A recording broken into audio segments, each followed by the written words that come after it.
October 21, 2017. Abby Martin travels to Houston 1 month after Hurricane Harvey, long after the cameras left, and reveals the untold stories of how, while abandoned by the state, the community banded together to save lives and rebuild their homes. Abby Martin. 1 month ago, Hurricane Harvey tore through Houston, Texas with an intensity scientists say is a 1-in-1,000-year event.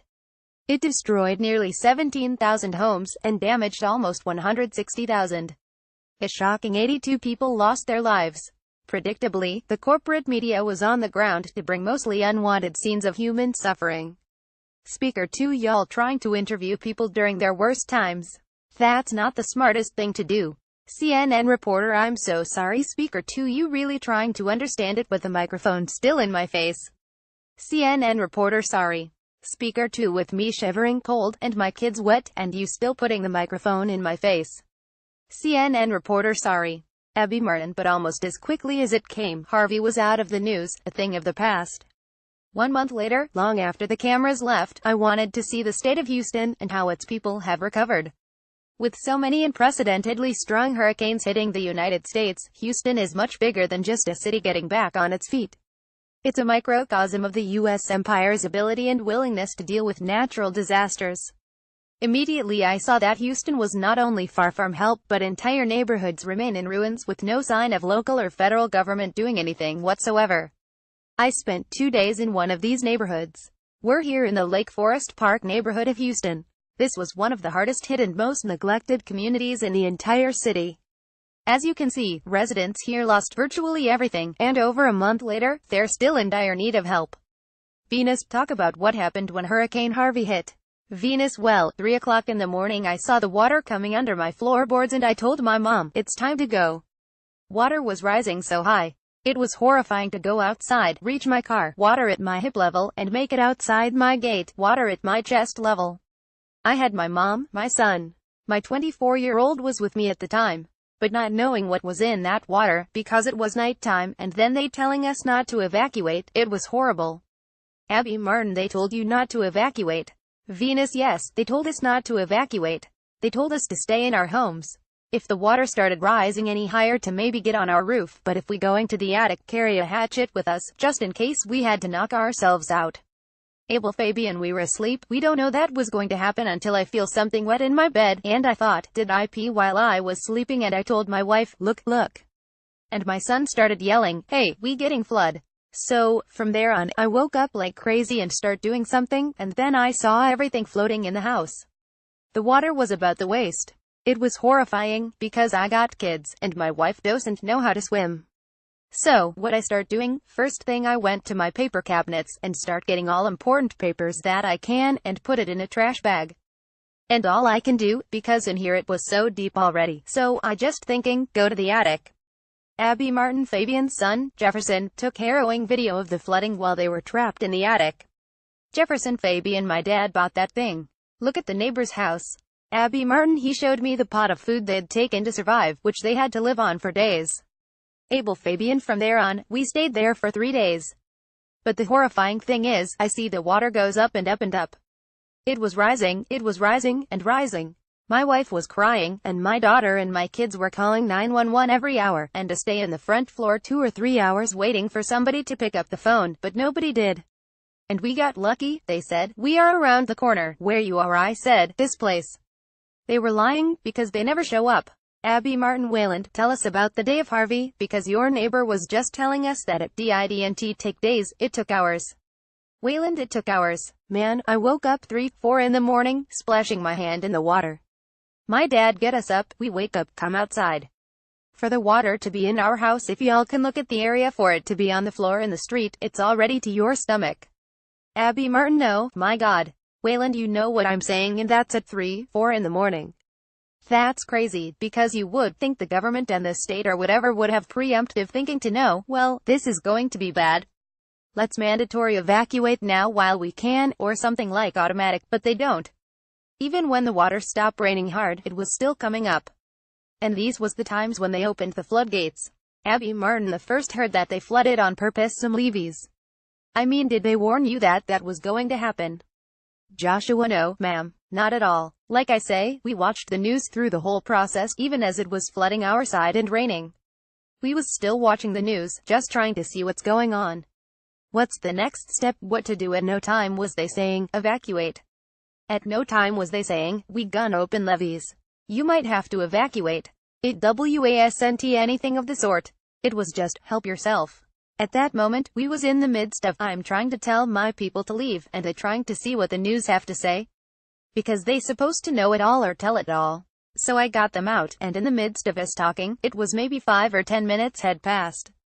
The water have risen from a feet or two, so it was waist level already.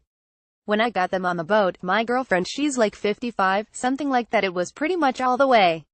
Yes, it was there already. Abby Martin. So, once they flooded that, Joshua, once the levees or whatever they opened, it was a instant thing. The whole neighborhood just Wayland. They do this to prevent certain areas from getting Abby Martin. Certain areas. Wayland certain areas. Because this is the low-income area, so when anything happens, first places they open the gates is for these areas. Closest to the bayous, which all these low-income areas ride the bayou. You hear me? They know this, they just don't think the people know.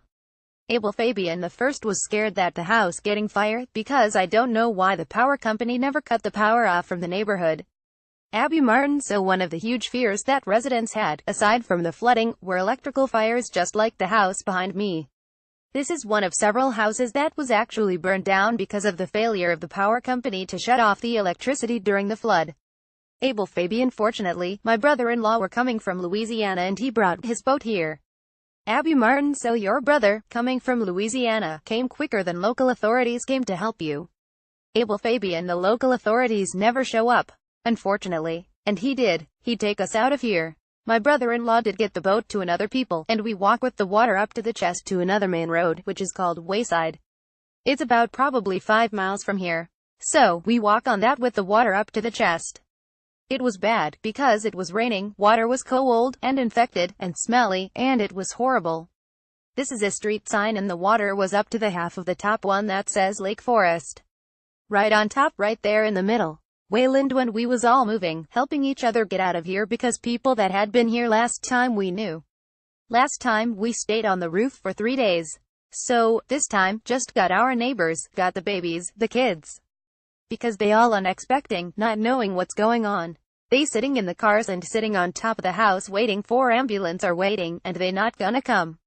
We didn't see any officials till 3 days later after the initial day Harvey struck.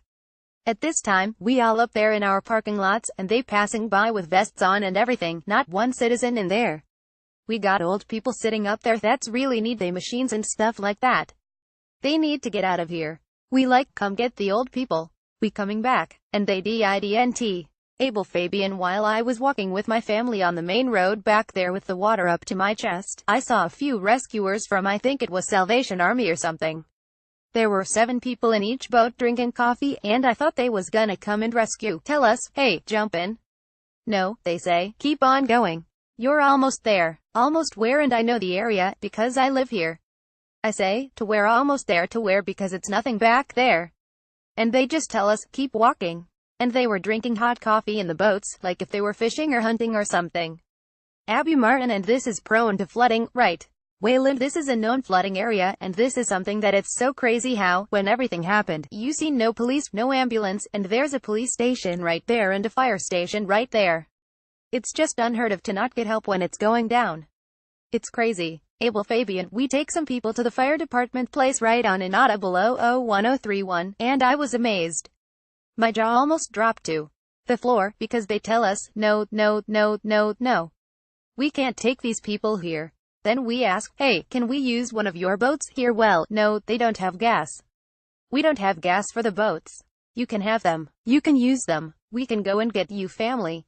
Abby Martin. While the corporate media followed around government rescue teams, the reality of total neglect for entire neighborhoods was invisible.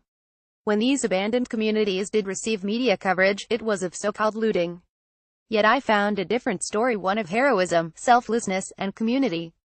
Joshua. I went out and I found a guy the first know from the neighborhood. I do hunting and fishing.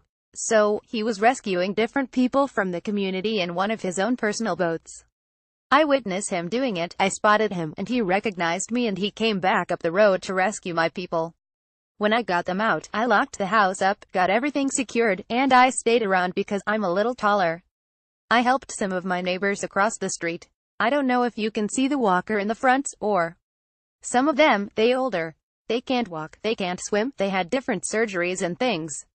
So I just stayed back helping with them and different people with kids. People that were shorter than I couldn't walk out on their own. Pretty much, that's the story. We really didn't have a lot of rescue efforts from the police officers. I'm not trying to badmouth or put X on anyone, but our community helped our community. Abby Martin Wright. Joshua, everyone that had a raft, a lifeboat, jacket, anything they can float, they brought it out and helped and assist with other people's rescues. And that's pretty much 90% of my neighborhood got rescued by my neighborhood. Wayland in the flood. I see it amazing for my people, from my next door neighbor, Brother Martinez next door. He had a boat. Everybody from all the way around this circle, they was this place stuck on their roof. That man came back, took them from here to where the street started going down. And that's the farthest they can take people. I was walking people through a path through backyards to meet them up over there, to go get up there to the front and to shelter, to get everybody out the water. Abby Martin. Since surviving the flood, they told me how their lives have changed. Joshua, far as this go, this is pretty much everything we used to own. What we called our home, everything is out here, now, on the pile. Everything we worked for a lifetime was destroyed in a matter of hours. As we step into the home, watch your step, Miss Abby. This where all the floors have been stripped. It was hardwood flooring. It all had to be stripped. This is the first room that the water rushed in. I guess the water pressure was so much in this room it shifted the whole wall. What can you actually take in a time like this? I can't imagine a person going through a fire, or something like that, because it's like, you want everything in your home, but you have to grab what you can grab and go. All appliances, all clothing, everything is just gone, it's just trashed. We can only grab important documents, maybe jewelry, and important things like that. Abby Martin. Or family photos. Joshua, family photos, everything is gone. Like I say, I just lost my father 2 years ago and all that is gone. I lost all that. Everything is completely stripped and broke down. You can't stay in here right now. Abby Martin. No, you can't. Joshua, this is what we have left of a restroom. We still have power, because you still have to pay the bills. They still coming. So we still have to pay those. Can you get ready like this for work in the morning, or to do anything just to get back to society and life? You can't live like this. Abby Martin. No, you can't. Joshua, and we not getting any help. Venus, when I returned home, I was scared. I cried. I cried, because everything that we had is gone. We had to start all over from scratch, and that's memories from when my kids were babies. Everything is gone. A lot of people don't want to face that, but sooner or later, they gonna have to come and face reality. And this is our reality. Abel Fabian. The first have 4 cars under the water, and I say, what I gonna do? I lost everything. Even my underwears. Everything. You name it, it's gone. I'm struggling right now just to get our cars to go to work. I don't have a job right now for those reasons. I lost my job. Abby Martin. While FEMA was nowhere to be found during the days of flooding, 1 month later, help from the agency is just as elusive. Wayland, what they doing is not helping right now. People still waiting on FEMA. Can't get to work, you losing your job, you losing your house, and it's crazy, because I've been hearing how people in the richer areas already getting checks from FEMA. And over here, we still pending. Still waiting. Venus, I applied for FEMA. I'm still pending, but what can $400 do? $400 can't move me in a house. I have to pay for a room because I didn't get lodging with FEMA. So I have to pay for my room and board. Joshua, I heard about them offering different rooms, $500, $400. We didn't receive any of that. Even far as the Red Cross, the $400 they was giving to help people get back together, I can show you on my phone where I didn't even qualify. I'm like, if you don't qualify after losing everything you own, what do it take to qualify? Abby Martin, you're not qualified. Joshua, not qualified. Yes, ma'am. I don't even. They say you can go and appeal it or something. As you can see, it's really nowhere that say to appeal. Nowhere. Abby Martin, why were you not qualified? It doesn't say. Joshua, it don't even give you an appeal option, and it don't even say why I'm not qualified. Abel Fabian, Red Cross offer $400 for help, and guess what? This morning, they sent an email that I don't qualify for that help. Abby Martin, why? Abel Fabian, they don't tell you why. They just say, you don't qualify. I wonder what I have to be in order to be qualifying for that help. FEMA saying they're helping, help. I don't know who they help, but they're not helping this community, here. None of us have nothing from FEMA. It's sad. It's sad that they prefer to send $10 million to some other countries for war or whatever, but not even a penny over here. I call FEMA and they say, well, we assign a supervisor, but I haven't heard from the supervisors. That was 2 weeks ago. Wayland, we gotta do something, because what y'all gonna say? We know it's gonna happen again. Do you see ditches over here? Do y'all see ditches? Ain't no ditches. One ditch down one street. Come on, man. Do they do the richer neighborhoods like this? No, they got ditches on every street. They got retention ponds for any house that's bigger than. Come on, man. It's something that can be done. It's just not being done because I guess they don't see them exerting the money to this low-income area or something. Abby Martin, why do you think that no one's come here, especially after Veronica wrote Channel 13 and all these people? Why do you think that they haven't come? Joshua, because I really think the area or the neighborhood is really frowned on. I don't know if it's stereotype or whatever about the situations that's going on, because I know I heard a lot about the looting and things like that. You see my home, you see where I'm at. The water was 20 feet or better at every canal, bayoued up to get out of here. There was no way for us to even get out of here. We barely got out of here with our life. We didn't have time to try to take anything from nobody else. We barely was able to grab the items that we wanted for ourselves, and even those people that were stealing for whatever reason they probably was just trying to help their family. Abby Martin, yeah, exactly. But, like during the hurricane, the community has stood up in place of government failure. Wayland, Venus and Fabian have been staffing a table every day to distribute supplies and donations, and they're going door to door to inform people of tenants' rights and help with cleanup efforts. Wayland, now, me and my group, we've been out here every day helping houses, helping people. Every day we out here, we got families and small little churches come and giving food every day, or water every day. And out of these, it been a month, now I seen the army come twice. They come through and they come give you a couple bottles of water or come give you 1 pack of MREs and 1 case of water. Man, people been coming giving us. I got a garage of water from all the love from people coming every day to make sure we got what we need. And if they can do it, you can't tell me y'all can't do it. The most beautiful part about it is how the community came together to save ourselves. That's what I call the little neighborhood movement we doing. It's so we save ourselves. That's what we've been trying to do, save everybody that can need help. Anybody that can't do it on their own right now, we trying to help. Venus, I came back to my neighborhood to volunteer alongside my brother, Eduardo, and Waylo, so that we can at least try to get something going on in the community, and that's what we're doing. Abby Martin, you mentioned that this bobcat, right here, this is a volunteer. Abel, Fabian, volunteer people are amazing. They are being helping me tear down the walls, to clean the house. The world see this country is one of the first-class country that take care of some other countries first, but look how we are right now. It's worse than we are in a war. I don't see one police car around, I don't see no fire departments, I don't see FEMA. I don't see none of them. It's sad, because if we don't have these volunteer with good heart, we probably don't have nothing to eat. Because they bring to us every day water, sandwiches, whatever they can. But all this is from volunteers, not from the government. Abby Martin, while these stories of resilience and self-organizing were inspiring, Lakewood and many other neighborhoods are still in dire need of help. Venus 77,078 is the zip code that need it, because it didn't go to this house and miss this house, and go to this house and miss this house. Every house in this community was hit and hurt. Everybody, literally, the whole neighborhood is just gone. Abel, Fabian, this is 77,078 zip code. Put attention. 77,078, Wayland, I know it's a lot of stuff going on, but we one of the most advanced nations on this planet. Can't tell me we can't do something to take care of our people in a more, faster manner. I just want us as Americans, us as Houstons, people from right here from this 77,078 area code, to be aware of what they doing to us. They want us to. Our value of life is not as valuable as we think. That's what I see. Abby Martin, and as my investigation found, the failure to address the urgent needs of my friends in Lakewood by a local, state, and federal government puppeted by big oil has much bigger implications of certain disaster in the near future in countless similar cities across the country. Comments. Our automatic spam filter blocks comments with multiple links and multiple users using the same IP address. Please make thoughtful comments with minimal links using only one username. If you think your comment has been mistakenly removed, please email us at contact@theralnews.com.